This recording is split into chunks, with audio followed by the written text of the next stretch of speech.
ಶ್ರಾವಣ ಮಾಸ ಬಂದ್ರೇ ಸಂಭ್ರಮ. ಅದೆಷ್ಟು ಹಬ್ಬಗಳು, ಅದೆಷ್ಟು ಸಿಹಿಗಳು.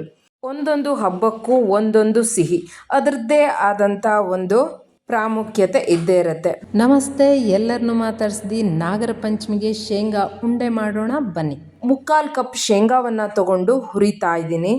ನಾಗರ ಪಂಚಮಿಗೆ ಒಂದೊಂದು ಕಡೆ ಒಂದೊಂದು ರೀತಿಯ ಸಿಹಿಯನ್ನು ಮಾಡ್ತಾರೆ. ಕೆಲವೊಬ್ಬರು ಉಂಡೆ ಮಾಡಿದರೆ, ಇನ್ನು ಕೆಲವೊಬ್ಬರು ಪಾತೋಳಿ ಮಾಡ್ತಾರೆ, ಇನ್ನು ಕೆಲವೊಬ್ಬರು ಒಬ್ಬಟ್ಟನ್ನು ಮಾಡ್ತಾರೆ. ಒಬ್ಬಟ್ಟು ಅಂದರೆ ಹೋಳಿಗೆ ಅಲ್ಲ, ಬುಡ್ನ ಅಂತ ಹೇಳ್ತಾರೆ. ಇದನ್ನು ಹಲಸಿನ ಬೇಳೆಯಿಂದನೂ ಮಾಡ್ಬೋದು ಅಥವಾ ಯಾವುದೇ ಬೇಳೆಯಿಂದನೂ ಕೂಡ ಮಾಡ್ಬೋದು. ನೋಡಿ, ಹುರಿದಿದ್ದು ಇಷ್ಟು ಸಾಕು. ಇದನ್ನು ನಾನು ಒಂದು ಬಟ್ಲಿಗೆ ಹಾಕ್ಕೊತಾ ಇದ್ದೀನಿ. ಈಗ ಒಂದು ಬಾಣಲೆಗೆ 1 ಚಮಚ ಆಗೋಷ್ಟು ತುಪ್ಪವನ್ನು ಹಾಕ್ಕೊಂಡೆ. ಹಾಗೆ 3 ಪೀಸ್ ಕೊಬ್ಬರಿಯನ್ನು ನಾನು ತಗೊಂಡು ಅದನ್ನು ಕಟ್ ಮಾಡಿಕೊಂಡು ಮಿಕ್ಸಿಗೆ ಹಾಕಿ ಪೌಡ್ರ್ ಮಾಡಿಕೊಂಡೆ. ತರಿಯಾಗಿದೆ. ಇದನ್ನು ತುಪ್ಪದ ಜೊತೆಗೆ ಸೇರಿಸಿ 2 ನಿಮಿಷ ಫ್ರೈ ಮಾಡಿದರೆ ಸಾಕು. ಟೇಸ್ಟಿಗೋಸ್ಕರ ಅಷ್ಟೇ, ಗೋಲ್ಡನ್ ಬ್ರೌನ್ ಬರೋವರೆಗೂ ಕೂಡ ಹುರಿಬೇಕು ಅಂತ ಇಲ್ಲವೇ ಇಲ್ಲ. ಸ್ನೇಹಿತರೆ, ನೀವು ನಾಗರ ಪಂಚಮಿಗೆ ಏನು ಮಾಡ್ತೀರಿ ಅಂತ ನನಗೆ ತಿಳಿಸಿ. ಯಾವ ಸಿಹಿ ನಿಮ್ಮ ಕಡೆ ಸ್ಪೆಷಲ್ ಅಂತಲೂ ಕೂಡ ತಿಳಿಸಿ. ಇದಕ್ಕೆ ನೀವು ಎಳ್ಳು, ಡ್ರೈ ಫ್ರೂಟ್ಸನ್ನು ಕೂಡ ಸೇರಿಸ್ಕೋಬೋದು. ಆದರೆ ಅದರ ಟೇಸ್ಟೇ ಬೇರೆ ಇರುತ್ತೆ. ಇದಿಷ್ಟು ಹಾಕಿದ್ರೇ ಬಾಯಲ್ಲಿ ಅದರ ಸವಿ ಹಾಗೆ ಇರುತ್ತೆ. ಕೊಬ್ಬರಿಯನ್ನು ಪ್ಲೇಟಲ್ಲಿ ಹಾಕಿಟ್ಕೊಳ್ಳೋಣ. ಹಾಗೆ ಹುರ್ಕೊಂಡಿರುವಂಥ ಶೇಂಗಾ ಆರಿದ ಮೇಲೆ ಅದರ ಸಿಪ್ಪೆಯನ್ನು ತೆಗೆಯೋ ಕೆಲಸವನ್ನು ನಾನು ಮತ್ತು ನಮ್ಮ ಮನೆಯವರು ಸೇರಿ ಮಾಡ್ತಾಯಿದ್ದೀವಿ. ಒಮ್ಮೆಲೆ ಎಲ್ಲವನ್ನ ಉಜ್ಜಿ ಸಿಪ್ಪೆಯನ್ನು ತೆಕ್ಕೊಂಡೆ. ಅಲ್ಲಲ್ಲಿ ಒಂದೊಂದು ಶೇಂಗಕ್ಕೆ ಸಿಪ್ಪೆ ಹಾಗೆ ಉಳ್ಕೊಂಡ್ಬಿಟ್ಟಿತ್ತು. ಅದನ್ನು ಈಗ ಸಪ್ರೇಟಾಗಿ ಸಿಪ್ಪೆ ತೆಗೆಯೋ ಕೆಲಸ ಮಾಡ್ತಾ ಇದ್ದೀವಿ. ನೋಡಿ, ಈಗೆಲ್ಲ ಕ್ಲೀನಾಗಿದೆ. ಇದನ್ನು ಈಗ ಮಿಕ್ಸಿ ಜಾರಿಗೆ ಹಾಕ್ಕೊಳ್ಳೋಣ. ಮಿಕ್ಸಿ ಜಾರಲ್ಲಿ ನೀರಿನಂಶ ಇರಬಾರ್ದು, ಒಣಗಿರಬೇಕು. ಇದನ್ನು ಒಂದು ಗಿರ್ಕಿ ಹೊಡೆಸಿದ್ರೆ ಸಾಕು. ತುಂಬ ನುಣ್ಣಗೆ ಪೌಡ್ರ್ ಮಾಡ್ಕೊಳ್ಳೋ ಅವಶ್ಯಕತೆ ಇಲ್ಲ.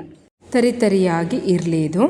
ಈಗ ಅದೇ ಬಾಣಲೆಗೆ ಬೆಲ್ಲವನ್ನು ಹಾಕ್ಕೊಳ್ಳೋಣ. ಈ ಲಾಡುಗೆ ಬೆಲ್ಲನೇ ಚೆನ್ನಾಗಿರುತ್ತೆ.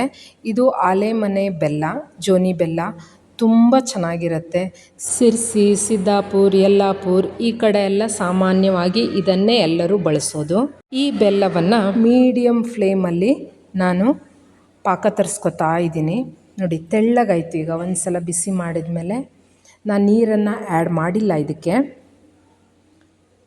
ಇದು ಸ್ವಲ್ಪ ಹೊತ್ತಿಗೆ ಕೈ ಆಡಬೇಕು. ಹಾಗೆ ಏಲಕ್ಕಿ 5-6 ತೊಗೊಂಡು ಪೌಡ್ರ್ ಮಾಡಿ ಇದಕ್ಕೆ ಹಾಕ್ಕೊಂಡೆ. ಉಂಡೆಗೆ, ಬರ್ಫಿಗೆ ಈ ಪಾಕವನ್ನು ಹಿಡಿಯೋದಿದೆಯಲ್ಲ, ಅದು ತುಂಬ ಇಂಪಾರ್ಟೆಂಟು. ಇಲ್ಲ ಅಂದರೆ ಗಟ್ಟಿಯಾಗಿಬಿಡತ್ತೆ, ಇಲ್ಲ ತುಂಬ ಸಾಫ್ಟ್ ಆಗಿಬಿಡತ್ತೆ. ಎಳೆ ಪಾಕನೂ ಬರಬಾರ್ದು, ಗಟ್ಟಿ ಪಾಕನೂ ಬರಬಾರ್ದು. ಒಂದು ಪ್ಲೇಟಿಗೆ ಸ್ವಲ್ಪ ನೀರನ್ನು ಹಾಕ್ಕೊಂಡು ಈ ಪಾಕವನ್ನು ಆ ನೀರೊಳಗೆ ಹಾಕಿದಾಗ ಈ ರೀತಿ ಉಂಡೆ ಕಟ್ಟಲಿಕ್ಕೆ ಬರಬೇಕು. ಆಗ ಪಾಕ ಸರಿಯಾಗಿದೆ ಅಂತ ಅರ್ಥ. ಈಗ ಕೊಬ್ಬರಿ ಮತ್ತು ಶೇಂಗಾ ಪೌಡ್ರನ್ನ ಇದಕ್ಕೆ ಹಾಕ್ಕೋಬೇಕು. ಗ್ಯಾಸನ್ನು ಆಫ್ ಮಾಡಿಬಿಡಿ.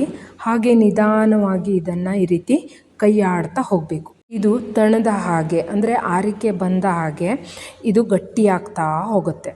ಇದಕ್ಕೆ ಒಂದು 5-10 ನಿಮಿಷ ಈ ರೀತಿ ಕೈ ಆಡಬೇಕು. ಸ್ಟವ್ ಆಫ್ ಮಾಡಿದ ಮೇಲೆ ಗಟ್ಟಿಯಾಗ್ತಾ ಬರ್ತಾ ಇದೆ ನೋಡಿ. ಇವಾಗ ಈ ಪಾಕ ಮಾಡಲಿಕ್ಕೊಂದು ಸರಿಯಾಗಿ ಬಂದುಬಿಟ್ರೆ ಉಂಡೆ ಸರಿಯಾಗಿ ಬಂತು ಅಂತಲೇ ಅರ್ಥ. ಹೀಗೆ ತೊಳಸ್ತಾ ಇದ್ದ ಹಾಗೆ, ಕೈ ಆಡ್ತಾ ಇದ್ದ ಹಾಗೆ ಗಟ್ಟಿ ಆಗ್ತಾ ಬರುತ್ತೆ. ಅದು ನಮ್ಮ ಸಂಪ್ರದಾಯಗಳು, ಹಬ್ಬಗಳು ಎಷ್ಟು ಚೆನ್ನಾಗಿದೆ ಅಲ್ವಾ. ರುಚಿಯಾದಂಥ ತಿಂಡಿಗಳನ್ನು ಮಾಡ್ಕೊಂಡು ತಿನ್ನೋದ್ರ ಜೊತೆಗೆ ಎಷ್ಟೊಂದು ಆಚರಣೆಗಳನ್ನು ನಾವು ಸಂಭ್ರಮಿಸ್ತೀವಿ.